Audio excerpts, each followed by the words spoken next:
extraordinaire, historique. Premier Hinault, deuxième Bertin, troisième Van der Poel, quatrième. Avec un suspense qu'on n'avait même pas osé espérer. Je vais vous raconter la scène la plus incroyable qui m'a fait pleurer. Dans le Tour gagné par les Mônes en 89, nous sommes à la frontière belge, on arrive du côté de Ouascal, près de Lille. Et là, très souvent, il arrive, et c'est un moment inouï dans la vie d'un coureur, que le Tour passe devant sa maison. Le tracé fait que souvent un coureur, souvent inconnu, passe non seulement dans son village, dans sa ville d'origine, mais ça arrive devant sa maison. Vous imaginez l'événement. Le fiston fait le tour, et le 23 juillet ou le 12 juillet, il passe devant la maison. Tout est préparé. La banderole, la fanfare, le maire, le journal local, la PQR, tout le monde est là. FR3, le héros local, le régional de l'étape, passe devant sa maison. Il y aura sa grand-mère, ses enfants, sa femme, toute la famille et tout le village. Très bien. Pascal, un coureur belge, qui courait sous les couleurs d'Eremo. Eremo, c'était le premier équipe de travail temporaire, bien avant Cofidis. Et ce jour-là, j'apprends, puisque je suis les malchanceux ce jour-là, moi, ma spécialité est de suivre tous les malchanceux. J'en choisissais un qui avait plus souffert que les autres et je l'amenais à l'arrivée autour de moi et je le mettais en pleine lumière. C'était le gars qui n'a pas eu de chance. Et évidemment, pour les parents, c'était formidable de voir leur fiston. J'avais droit à 23 dans le Tour de France. C'est pas beaucoup, ils sont 490 au départ. Et là, au départ de l'étape qui partait de Belgique mais qui arrivait du côté de Lille, Pascal, il y a ce coureur belge, on sait que voilà, il passe devant chez lui. C'est dans la Voix du Nord, c'est dans tous les journaux belges, on sait qu'il passe là-bas. Très bien.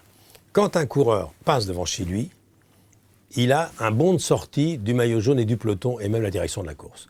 Et lui, en plus, il passait devant chez lui 1 heure et demie après le départ de la course. Donc, aucun danger. On était encore à 180 km de l'arrière. Très bien. Donc, on le laisse partir. Mais, région du Nord, pavé du Nord, la chaussée se rétrécit, mais on le laisse partir. Il part, il prend 3-4 km d'avance, le peloton. Voilà, les coureurs font pipi, ils bavardent entre eux, la course se met en route, c'est une course plate, ils ont le vent dans le dos, aucun problème. On est loin de la montagne, ça va se régler avec les sprinters. Les favoris sont bien au chaud dans le peloton et les petits coureurs essaient de se montrer. Et lui, évidemment, il va se montrer parce qu'il part dans son village.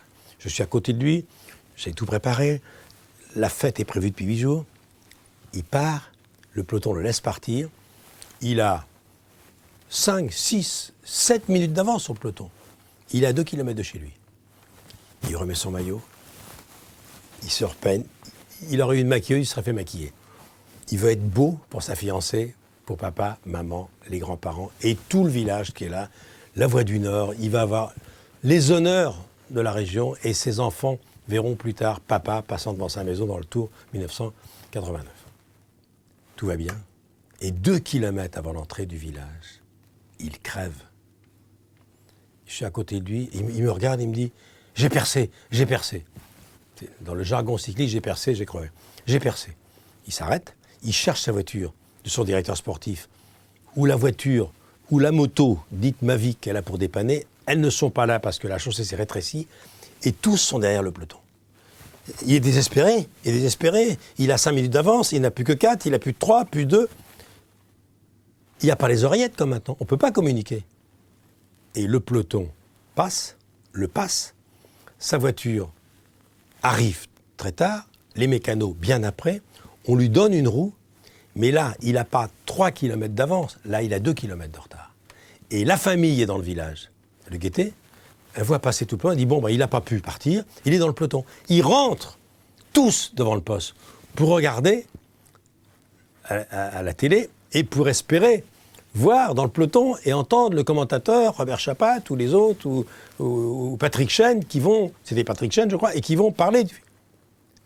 Et lui, avec moi derrière, 2 minutes après, on passe dans le village désert.